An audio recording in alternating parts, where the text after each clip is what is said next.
والنعمة لك والملك لا شريك لك لبيك اللهم لبيك لبيك اللهم لبيك لبيك لا شريك لك لبيك لا شريك لك لبيك إن الحمد والنعمة لك والملك لا شريك لك لبيك اللهم لبيك لبيك اللهم لبيك لبيك لا شريك لك لبيك لا شريك لك لبيك إن الحمد والنعمة لك والملك لا شريك لك. بسم الله الرحمن الرحيم إن الحمد لله نحمده ونستعينه ونستغفره ونؤمن به ونتوكل عليه ونعوذ بالله من شرور أنفسنا ومن سيئات أعمالنا من يهده الله فلا مضل له ومن يضلل فلا هادي له ونشهد أن لا إله إلا الله وحده لا شريك له ونشهد أن محمدا عبده ورسوله أرسله بالحق بشيرا ونذيرا أما بعد قال الله تعالى في القرآن المجيد أعوذ بالله من الشيطان الرجيم بسم الله الرحمن الرحيم فمن تمتع بالعمرة إلى الحج فما استيسر من الهدي رب اشرح لي صدري ويسر لي أمري واحلل عقدة من لساني يفقه قولي. محترم ناظرین کرام، فضائل حج اس سیریز میں آج میں پھر آپ سب کا خیر مقدم کرتا ہوں. السلام علیکم ورحمۃ اللہ وبرکاتہ. پچھلے درس کی بات آپ کو یاد ہوگی، میں نے آپ کو بتایا تھا کہ حج کرنے والے انسان کو ذی الحجہ کی 9ویں اور 10ویں تاریخ میں کیا کیا کام انجام دینے ہیں، کون سے اعمال کرنے ہیں اور کس ترتیب سے کرنے ہیں. آج کے درس کا عنوان ہے ایام تشریق کے مسائل. آپ سوچ رہے ہوں گے یہ ایام تشریق کیا ہے؟ ایام تشریق یہ ذی الحجہ کی 3 تاریخوں کو کہتے ہیں. وہ کون سی 3 تاریخیں ہیں؟ 11 ذی الحجہ، 12 ذی الحجہ اور 13 ذی الحجہ. گویا 11ویں، 12ویں اور 13ویں ذی الحجہ کے اس مجموعے کا نام ہے ایام تشریق، کیونکہ ایام یہ یوم کی جمع ہے جس کے معنی ہے دن، اور تشریق یہ بھی عربی زبان کا لفظ ہے، اس کے معنی ہے سکھانا، کسی چیز کو سکھانے کے دن. اب دوسرا سوال آپ کے ذہن میں یہ آ رہا ہوگا کہ یہ ایام تشریق 11ویں، 12ویں اور 13ویں ذی الحجہ کو کیوں کہتے ہیں؟ آخر اس کی وجہ کیا ہے؟ کیونکہ اس کا ترجمہ تو ہے سکھانے کے دن. تو اس کی وجہ یہ ہے کہ اس زمانے میں جب عرب کے لوگ حج کرتے تھے کہ وہ زمانہ ریفریجریٹر کا نہیں تھا، تو جب وہ قربانیاں کرتے تھے 10ویں ذی الحجہ کو، 11ویں ذی الحجہ کو، 12ویں ذی الحجہ کو یا 13ویں ذی الحجہ کو، تو اس کو وہ سیف کیسے رکھتے تھے؟ وہ ان کے لیے لائق استعمال کیسے ہو سکتا تھا؟ تو اس کے لیے اس زمانے میں ایک طریقہ تھا کہ وہ قربانی کرنے کے بعد گوشت کو سکھاتے تھے، دھوپ میں رکھتے تھے، اور جب اچھی طرح سوکھ جاتا تھا تو ان کے پاس کافی دنوں تک، ایک لمبے عرصے تک یہ گوشت ان کے لیے قابل استعمال ہوتا تھا. تو چونکہ عرب کے لوگ 10 ذی الحجہ کو قربانی کرنے کے بعد اپنی قربانی کا گوشت 11ویں، 12ویں اور 13ویں ذی الحجہ کو میدان مینا میں سکھایا کرتے تھے، اسی لیے ان تینوں تاریخوں کا نام پڑا ایام تشریق، گوشت سکھانے کے دن. اور اب بھی عرب استعمال کرتے ہیں، اگر انہیں کہنا ہو کہ میں نے گوشت کو سکھایا، محفوظ کیا، تو اس کے لیے وہ بولتے ہیں شرقت اللحم، میں نے گوشت سکھایا اور اسے محفوظ کر لیا. اس طرح سے گویا ہمارے آج کے درس کا عنوان ہوا کہ 11، 12 اور 13 ذی الحجہ کے احکام اور مسائل. ان دنوں میں جو کام حجاج کرام کو کرنے ہیں، ان میں سب سے پہلی چیز یہ ہے کہ ایام تشریق کی راتیں ہر حاجی کو مینا کے میدان میں گزارنا ہے، اور راتوں کا گزارنا یہ واجب ہے. اگر کوئی شخص ایام تشریق کی راتیں مینا میں نہ گزار سکے تو اس کو فدیہ دینا ہوگا، قربانی کرنی پڑے گی، یا 6 مسکینوں کو کھانا کھلانا پڑے گا، یا پھر 3 روزے رکھنے ہوں گے، اور تب جا کر اس واجب کی تلافی ہو سکے گی. البتہ اگر کوئی ایسی خاص مجبوری یا خاص ذمہ داری ہو جس کی وجہ سے مینا کے بجائے مکہ میں راتیں گزارنی پڑ جائیں تو اس کی اجازت ہے۔ آئیے میں آپ کو اسی سے متعلق ایک واقعہ سناتا ہوں، جو واقعہ حضرت عباس بن عبد المطلب رضی اللہ تعالیٰ عنہ کا ہے، یعنی نبی صلی اللہ علیہ وسلم کے چچا حضرت عباس کا۔ اور یہ واقعہ صحیح مسلم کتاب الحج باب المبیت بمنا، اس میں حضرت عبداللہ بن عمر رضی اللہ تعالیٰ عنہ سے مروی ہے۔ وہ کہتے ہیں کہ حضرت عباس بن عبد المطلب کی ذمہ داری تھی حاجیوں کو پانی پلانا، تو انہوں نے اجازت طلب کی۔ حدیث کے الفاظ ہیں: استأذن العباس بن عبد المطلب رضی اللہ تعالی عنہ رسول اللہ صلی اللہ علیہ وسلم ان یبیت بمکہ لیالی مینا من اجل سقایتہ فأذن لہ، کہ عباس بن عبد المطلب رضی اللہ عنہ نے نبی صلی اللہ علیہ وسلم سے اجازت چاہی۔ کس چیز کی؟ کہ وہ ایام تشریق کی راتیں مکہ میں گزاریں تاکہ وہ حجاج کرام کو پانی پلا سکیں، کہ ان کے خاندان کو سقایا کی ذمہ داری ملی ہوئی تھی۔ چنانچہ جب اللہ کے رسول سے حضرت عباس نے اجازت طلب کی، اجازت مانگی، تو اللہ کے رسول نے اجازت دے دی۔ فَأَذِنَ لَهُ، اور کہا کہ جاؤ ٹھیک ہے، تمہاری ذمہ داری ہے حاجیوں کو پانی پلانا، اور یہ شرف اللہ رب العالمین نے تمہیں دیا ہے، تو یہ ذمہ داری نبھانے کے لیے تم ایام تشریق کی راتیں مکہ میں گزار سکتے ہو۔ چنانچہ اس ذمہ داری کو ادا کرنے کے لیے اللہ کے رسول نے اپنے چچا حضرت عباس کو اس بات کی اجازت دے دی۔ اس طرح کی کوئی خاص ذمہ داری یا کوئی خاص مجبوری اگر کسی کے ساتھ ہے تو اس کے ساتھ شریعت نے اس رخصت کو روا رکھا ہے، جائز رکھا ہے، ورنہ عام طور پر ایام تشریق کی راتیں مینا میں گزارنا واجب ہے۔ کوئی اگر اسے چھوڑ دے تو اسے فدیہ اور دم دینا ہوگا۔ ایام تشریق میں حجاج کرام جو کام کرتے ہیں ان میں سے ایک بہت اہم کام ہے جمرات کو کنکریاں مارنا۔ تو آئیے ہم سیکھتے ہیں کہ جمرات کو کنکری مارنے کے طریقے اور آداب کیا ہیں، شریعت اسلام نے کیا احکام سکھائے ہیں۔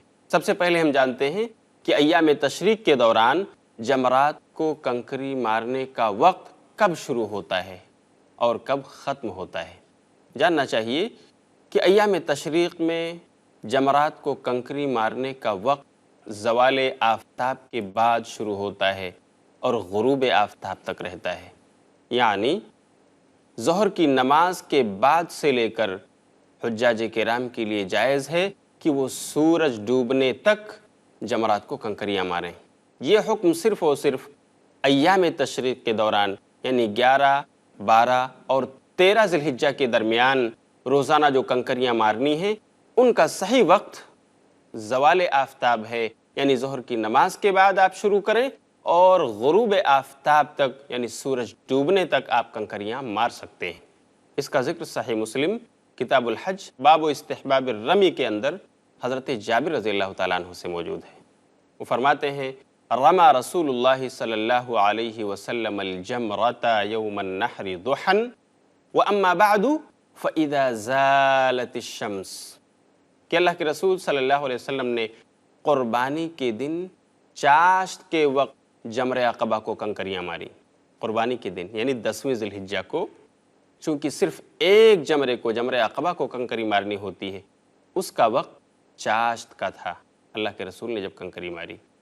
رہا اس کے بعد یعنی 11، 12 اور 13 ذی الحجہ کے دوران تو آپ نے جمرات کو زوال شمس کے بعد، زوال آفتاب کے بعد، یعنی ظہر کی نماز پڑھنے کے بعد آپ نے کنکریاں ماری۔ تو یہ ہے ایام تشریق کے دوران جمرات کو کنکریاں مارنے کا وقت۔ اب ایک دوسرا سوال اس سے متعلق یہ ہے کہ کتنی کنکریاں ہونی چاہیے؟ جمرات کو جو ہم کنکری مارنے جائیں تو ہمارے پاس کتنی کنکریاں ہوں کہ ہم سب کو ماریں؟ تو سب سے پہلے آپ کو جاننا چاہیے کہ ایام تشریق کے دوران تینوں جمرات، پہلے، بیچ والے اور آخری جسے جمرہ کبریٰ اور عقبہ کہا جاتا ہے، تینوں کو کنکریاں مارنا ہے بالترتیب، اور تینوں میں سے ہر جمرے کے لیے 7 کنکریاں مطلوب ہیں، یعنی کم سے کم آپ کے پاس 3 جمروں کو مارنے کے لیے 21 کنکریاں ہونی چاہیے۔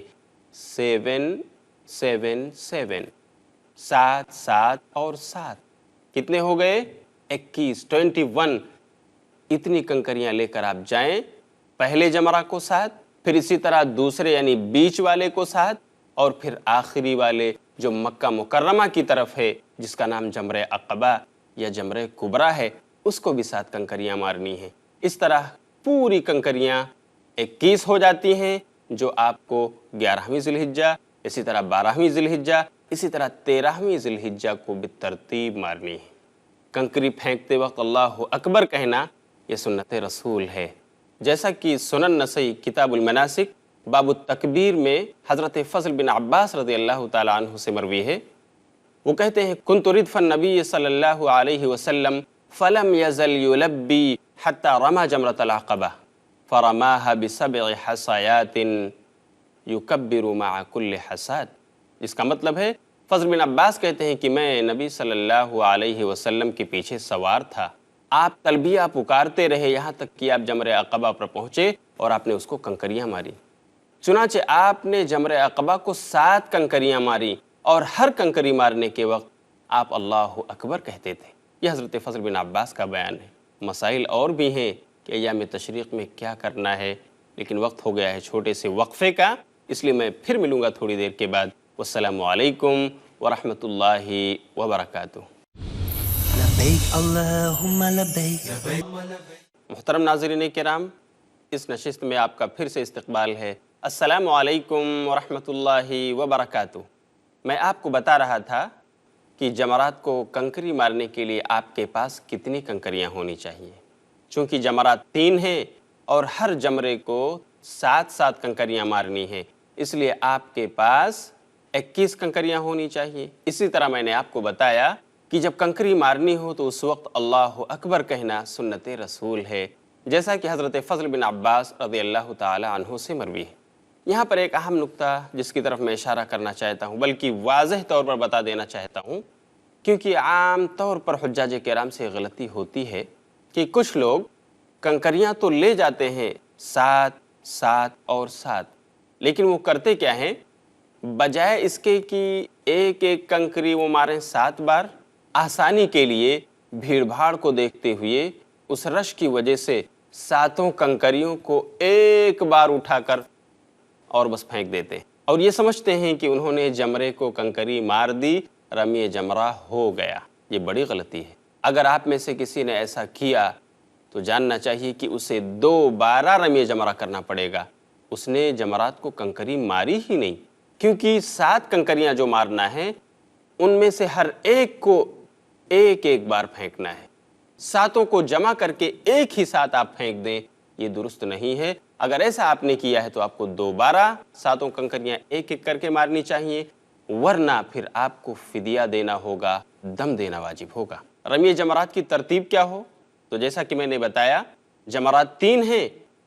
پہلے کو جمرہ اولا کہا جاتا ہے، دوسرے کو جمرہ وسطیٰ کہا جاتا ہے یعنی بیچ والا جمرہ، اور تیسرا جو اخیر میں ہے خانہ کعبہ کی طرف، مکہ کی طرف، اس کا نام ہے جمرہ کبریٰ یا جمرہ عقبہ۔ تو سب سے پہلے جمرہ اولا یعنی پہلے جمرے کو مارنا چاہیے، اور پھر جمرہ وسطیٰ یعنی بیچ والے کو، اور پھر سب سے اخیر میں جو جمرہ عقبہ ہے اسے مارنا چاہیے۔ ایک اور چیز جو جمرات سے متعلق ہے کہ آپ جب پہلے جمرہ کو 7 کنکریاں مار لیں تو یہ مسنون ہے، سنت رسول ہے کہ آپ قبلہ رخ ہو کر کے اللہ سے دعا مانگیں۔ اسی طرح جمرہ وسطیٰ بیچ والے جمرے کو جب آپ کنکریاں مار لیں، 7 کنکریاں ختم ہو جائیں، تو پھر آپ کے لیے مسنون ہے کہ آپ قبلہ رخ ہو کر اللہ سے جو چاہیں مانگیں۔ یعنی جمرہ اولا اور جمرہ وسطیٰ کے بعد حجاج کرام کو قبلہ رخ کھڑے ہو کر دعا مانگنا چاہیے، اللہ سے اپنی منتیں اور مرادیں مانگنی چاہیے۔ البتہ آخری جمرہ جسے جمرہ عقبہ یا جمرہ کبریٰ کہا جاتا ہے، اس کے بعد دعا مانگنے کا ثبوت نہیں، بلکہ اسے 7 کنکریاں مارنے کے بعد آپ اپنے خیموں کی طرف واپس پلٹ آئیں اور وہاں آ کر کے آرام کر لیں۔ جمرہ عقبہ کے بعد دعا کرنے کا ثبوت رسول صلی اللہ علیہ وسلم سے نہیں ہے۔ اب رہا یہ مسئلہ کہ کنکری جو ماری جائے اس کا حجم کیا ہو، وہ کتنی لمبی ہو، کتنی چوڑی ہو، کتنے وزن کی ہو۔ اس سوال کا جواب یہ ہے کہ ہم جو کنکریاں ماریں ان کا حجم چنے کے دانے کے برابر یا اس سے تھوڑا بڑا ہو سکتا ہے، اس کا جواز ہے۔ البتہ چنے کے دانے سے بہت زیادہ بڑی کنکریاں، اسے مارنا درست نہیں ہے، سنت رسول کے خلاف ہے۔ اللہ کے رسول صلی اللہ علیہ وسلم جو کنکریاں مارتے تھے ان کا حجم چنے کے دانے کے برابر یا اس سے تھوڑا بڑا ہوتا تھا، اور وہ کنکریاں ایسی ہوتی تھیں جنہیں انگلیوں کے بیچ، دو انگلیوں کے بیچ رکھ کر کے آسانی کے ساتھ پھینکا جا سکتا تھا، جیسا کہ حدیث رسول میں موجود ہے۔ صحیح مسلم کتاب الحج کے اندر حضرت جابر رضی اللہ تعالیٰ عنہ بیان کرتے ہیں، رمى رسول اللہ صلی اللہ علیہ وسلم الجمرۃ بمثل حصى الخذف، کہ اللہ کے رسول صلی اللہ علیہ وسلم نے جمرہ کو جو کنکری ماری وہ ایسی تھی کہ دو انگلیوں کے درمیان رکھ کر آسانی سے پھینکی جا سکتی تھی۔ ایسی کنکریاں اللہ کے رسول نے ماری۔ اس لیے اگر ہم بڑے بڑے کنکر اور پتھر لے کر جاتے ہیں اور انہیں مارتے ہیں تو یہ درست نہیں ہے، بلکہ خلاف سنت ہے۔ اس سلسلے میں بھی ہمیں آگاہ رہنا چاہیے تاکہ ہم سنت رسول کے مطابق اپنا حج ادا کر سکیں۔ ایک سوال اور اٹھتا ہے کہ یہ کنکریاں ہمیں کہاں سے لینا چاہیے، کہاں سے چننا چاہیے؟ جی ہاں، اس کا بھی جواب شریعت اسلام میں موجود ہے۔ بہت آسانی دی ہے شریعت اسلام نے حجاج کرام کو۔ آپ مینا کے میدان میں رہتے ہوئے کسی بھی جگہ سے، اپنے خیمے کے پاس سے، راستے میں آتے ہوئے کہیں سے، یا جس بھی مقام پر آپ کو دستیاب ہوں، یہ کنکریاں آپ چن سکتے ہیں اور انہیں لے جا کر مار سکتے ہیں۔ تو اس کے لیے کوئی قید و بند نہیں کہ آپ یہ کنکریاں فلاں جگہ سے یا فلاں خیمے کے پاس سے یا فلاں برج کے پاس سے یا فلاں وادی سے چن کر لائیں، ایسی کوئی قید و بند نہیں۔ البتہ جمرہ عقبہ جسے 10 ذی الحجہ کو کنکری ماری جاتی ہے، اس کے بارے میں اللہ کے رسول سے ثابت ہے کہ آپ نے مزدلفہ سے آتے ہوئے وہاں کنکریاں چن لی تھیں اور جمرہ عقبہ کو آ کر آپ نے وہ 7 کنکریاں ماری تھیں۔ تو اگر کسی نے جمرہ عقبہ کو مارنے کے لیے مزدلفہ سے وہ کنکریاں چن لیں تو انشاءاللہ کوئی مذائقہ نہیں، بلکہ ایک مستحب کام ہے۔ البتہ ایام تشریق کے دوران جمرہ اولا، جمرہ وسطیٰ اور جمرہ عقبہ کو کنکریاں مارنے کے لیے مزدلفہ سے اس کا اہتمام کرنا، یہاں سے ہم چن کر کے لے جائیں گے، اس کو دھلیں گے، صاف و شفاف کریں گے، اسے سورج میں سکھائیں گے اور اس کے بعد لے جا کر ماریں گے، ان تکلفات کی کوئی ضرورت نہیں ہے۔ آپ مینا کے میدان میں آئیے اور مینا کے میدان میں جہاں کہیں میسر ہو آپ کنکریاں چن لیجئے اور ماریے۔ اسی طرح رمی جمرات سے متعلق ایک اور اہم مسئلہ کہ آپ کے ساتھ اگر بچے ہیں، بوڑھے ہیں اور وہ خود سے اپنی کنکریاں نہیں مار سکتے ہیں تو کیا شریعت اسلام نے اس بات کی رخصت اور اجازت رکھی ہے کہ دوسرے لوگ ان کی طرف سے کنکریاں مار دیں؟ جی ہاں، شریعت میں اس کی گنجائش ہے۔ بچوں کی طرف سے دوسرا آدمی کنکریاں مار سکتا ہے جو ان کا سرپرست ہے یا دوسرے لوگ جو ان کے گروپ میں ہیں۔ اسی طرح کسی بوڑھے انسان کی طرف سے جو بوڑھا خود سے جا کر رمی جمرات نہ کر سکتا ہو، اس قافلے کے لوگ یا ان کے بیٹے، ان کے متعلقین، ان کے رشتہ دار جو چاہیں ان کی طرف سے کنکری مار سکتے ہیں۔ اسی طرح خواتین کی طرف سے بھی کنکری مارنے کی اجازت ہے، بدلے میں کنکری ماری جا سکتی ہے۔ اگر کوئی خاتون ایسی ہے جس کے ساتھ بیماری ہے یا کوئی ایسی مجبوری ہے کہ وہ جانے سے گریز کر رہی ہیں، نہیں جا سکتی ہیں، تو شریعت اسلام نے اتنی گنجائش رکھی ہے کہ دوسرے کی طرف سے آپ کنکری مار سکتے ہیں۔ اس کا ثبوت بھی حدیث رسول میں موجود ہے۔ سنن ابن ماجہ کتاب المناسک باب الرمی عن الصبیان، اس باب میں حضرت جابر رضی اللہ تعالیٰ عنہ سے مروی ہے، وہ کہتے ہیں حججنا مع رسول اللہ صلی اللہ علیہ وسلم ومعنا النساء والصبیان فلبینا عن الصبیان ورمینا عنہم، جس کا مطلب ہے کہ ہم نے نبی صلی اللہ علیہ وسلم کے ساتھ حج کیا حجۃ الوداع کے موقع پر، اور ہمارے ساتھ عورتیں اور بچے بھی تھے، تو ہم نے بچوں کی طرف سے تلبیہ پکارا لبیک کہا اور ہم نے ان کی طرف سے کنکریاں بھی ماری۔ یہ حدیث بالکل صاف طور پر بتا رہی ہے کہ بچوں کی طرف سے یا جو ان کے حکم میں ہیں، جیسے بوڑھے لوگ جو کمزور ہیں، لاغر ہیں، نہیں جا سکتے رمی جمرات کے لیے، شریعت نے اجازت رکھی ہے کہ دوسرے لوگ ان کی طرف سے مار سکتے ہیں، اس کی اجازت ہے۔ البتہ جو شخص دوسرے کی طرف سے کنکری مارنا چاہتا ہے اور وہ خود بھی حج کر رہا ہے تو اسے چاہیے کہ پہلے اپنی طرف سے مار لے، پھر دوسرے کی کنکریاں مارے۔ لیکن ایسا بھی نہ ہو کہ پہلے وہ تینوں جمرات کو بالترتیب اپنی طرف سے مارے اور پھر دوسری بار لوٹ کر کے آئے، واپس لائن لگائے اور پھر دوسرے کی طرف سے بچوں کی یا بوڑھوں کی طرف سے رمی جمرات کرے، نہیں، بلکہ اس کا طریقہ یہ ہونا چاہیے کہ سب سے پہلے جمرہ اولا پر پہنچ کر 7 کنکریاں اپنی طرف سے مار لے اور پھر جس کی طرف سے مارنا ہے اس کی طرف سے مارے۔ دوسرے پر پہنچے بیچ والے کی طرف تو پہلے اپنی طرف سے مار لے اور پھر دوسرے کی طرف سے۔ اخیر پر پہنچے تو وہاں بھی پہلے 7 کنکریاں اپنی طرف سے مار لے اور پھر دوسرے کی طرف سے 7 کنکریاں مارے۔ اس طرح سے اس کا بھی حج ہو جائے گا اور دوسرے کی طرف سے بھی رمی جمرات کا حق ادا ہو جائے گا، یہ فریضہ اور یہ واجب اس کی طرف سے بھی ادا ہو جائے گا۔ یہ ہیں ایام تشریق کے مسائل، انشاءاللہ بات ہوتی رہے گی، یہ سلسلہ چلتا رہے گا، آپ دیکھتے رہیے فضائل حج۔ ہم اگلے درس میں پھر ملاقات کریں گے۔ وآخر دعوانا ان الحمدللہ رب العالمین، والسلام علیکم ورحمۃ اللہ وبرکاتہ۔ لبيك اللهم لبيك